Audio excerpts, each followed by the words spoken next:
Builder! Today I'm going to teach you how to use the custom set memory function in your GH4, GH5, and GH5S. First, set up your camera. Set up your aperture, your shutter, your ISO, and your custom white balance, your color profile, your resolution and codec, even if you're going to be in manual focus or autofocus. Go into your menu, go to the wrench, go to the first page.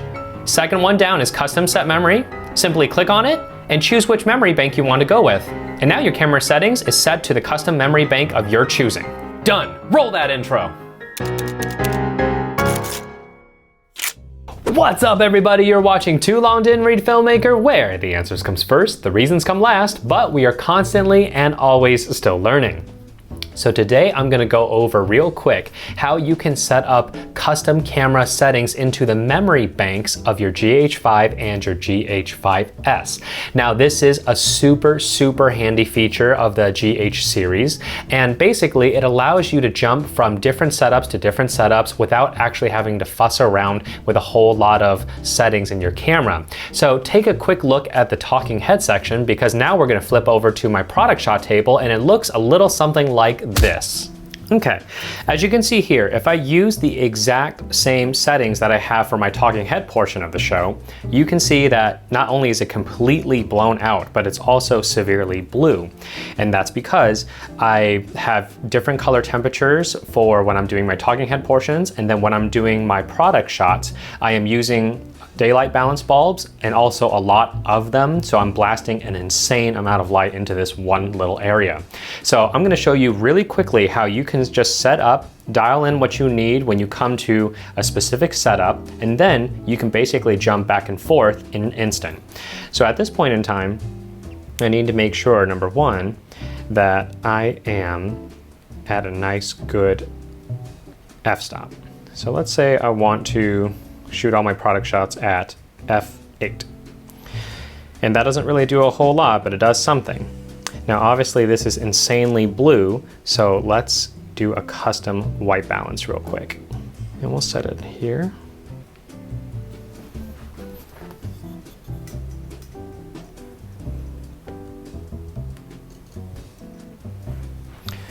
Okay, now the colors are a little bit better. Let's adjust focus here real quick so you can see a little bit better what we're looking at. Okay, so we're kind of almost there, but because we have so much light, let's also dip this ISO down to 200. And there we go. That's something that I might like. I know you can't really see it too well through the screen, but these are the settings. So we've changed the white balance. We did a custom white balance. We've changed the aperture to have a longer deeper depth of field. We also changed the ISO just because we got so much light in here. We can definitely drop the ISO down for exposure. And you know what the heck, let's also change this up.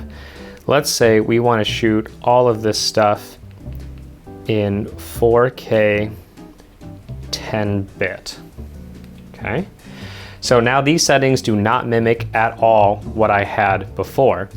So go to your wrench, go to the top menu, go to custom set memory, and I'm actually going to be putting this into the C3-1 bank. It's going to ask me if I want to overwrite it. I sure do. Okay, so that's it. Now when you go to the dial wheel, I can immediately switch.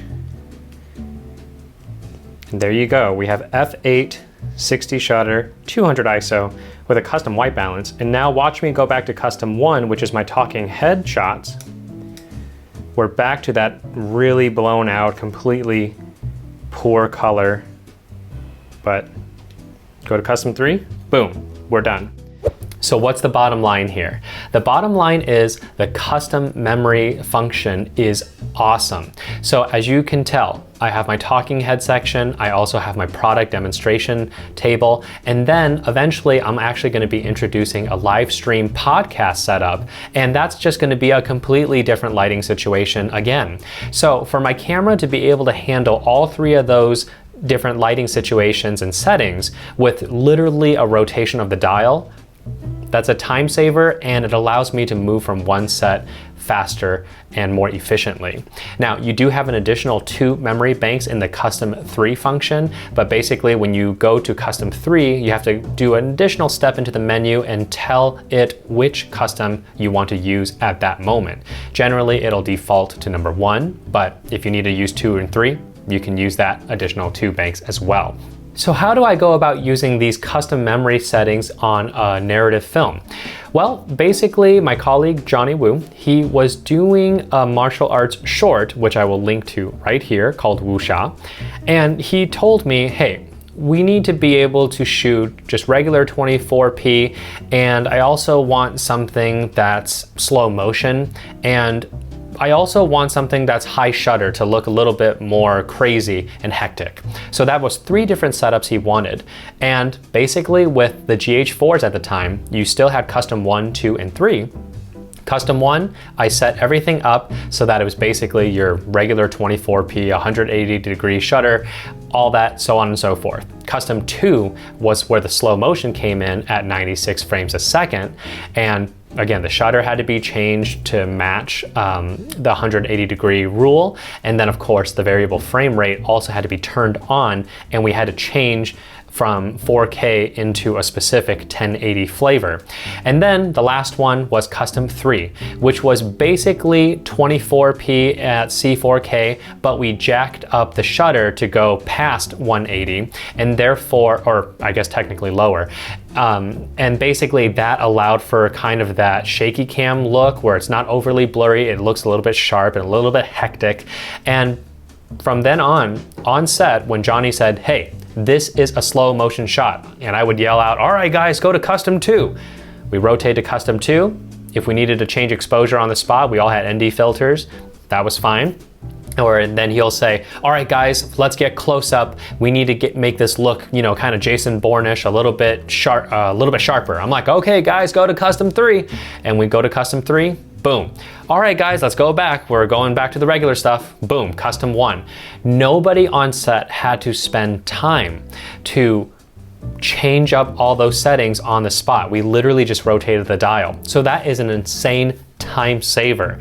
Now, if you're using the GH5 and you're a wedding videographer, I think most people probably just shoot at 60p so that they can slow-mo it down, or, you know, what have you. However, if you like to make sure that your regular shots are kept at 24 and then the fun moment stuff is done at 60p, then again, it's just a really, really quick rotation of the dial, and you can immediately go between 24p, 60p, and I guess even more in terms of 1080p.